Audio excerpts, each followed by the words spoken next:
कन्हैया सिर्फ बेगूसराय की आवाज नहीं, इस देश की आवाज है। इस आवाज की जरूरत है हमें। जो कन्हैया हैदराबाद आता है दलितों के लिए लड़ाई करने के लिए, संघर्ष करने के लिए, जब बैंगलोर आता है वहां किसी का मौत होता है, कत्ल होता है, उसके लिए आता है। जो नजीब के लिए जाता है, जब किसान के लिए आवाज उठाता है, आज इस देश को वो आवाज चाहिए। देखो मैं भी लड़ रहा हूं बैंगलोर सेंट्रल से, और पिछली मीटिंग में कहा मैंने, अगर भगवान मेरे सामने आते हैं और कहते हैं प्रकाश आप भी लड़ रहे हैं, कन्हैया भी लड़ रहा है, 2 सीटें में एक ही चुनूंगा, मैं किसको भेजो संसद, तो मैं भगवान से बोलूंगा कन्हैया को भेजो, कन्हैया को भेजो। वो आवाज है इस देश की। बेगूसराय के लोगों ने ये सोचना है क्या हाल, क्या माहौल हो चुका है इस देश का।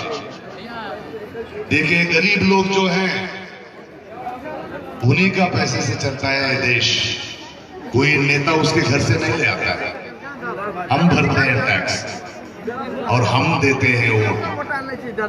किसी को गाली देने से कोई फायदा नहीं है, अगर गाली देना है तो खुद को देना है, क्योंकि हम चुनते हैं। हम सोचना चाहिए हमारा पैसा कहां जा रहा है। अगर ये इलेक्शन, ये चुनाव लड़ना है तो हमारा बच्चों की भविष्य के बारे में लड़ना है, रोजगार के बारे में लड़ना है। मेरा एक पर्सनल कहानी सुनाता हूं मैं शबाना आजमी जी के साथ, क्योंकि मेरा कहानी यहाँ के एक एक बच्चे का कहानी होना चाहिए। 30 साल पहले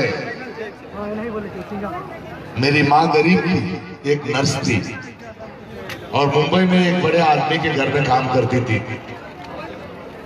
तो मैंने तो कोशिश कर रहा था, मुझे भी तो रोजगार नहीं था, थोड़ा पढ़ा लिखा था मैंने, तो मेरे माँ के पास गया मैंने मुंबई में, बैंगलोर से कुछ पैसे चाहिए था, कुछ तनख्वाह में देने वाली थी।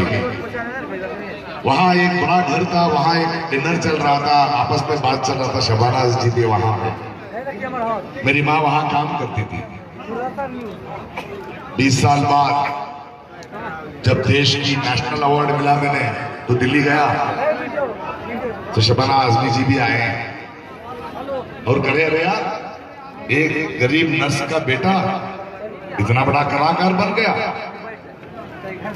हाँ माँ मैं बन गया, क्योंकि मेरे माँ मुझे पढ़ाई दी, ठीक तरफ से स्कूल में डाला।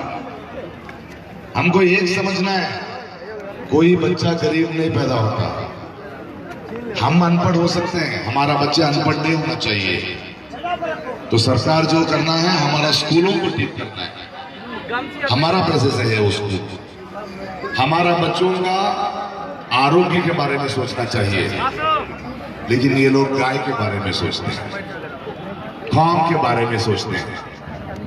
हमको ऐसी एक आवाज चाहिए जो दलितों के लिए, किसानों के लिए, जो गरीब है उनके लिए, जो माइनॉरिटी है उनके लिए बात करेगा, उनके लिए संसद में आवाज उठाएगा।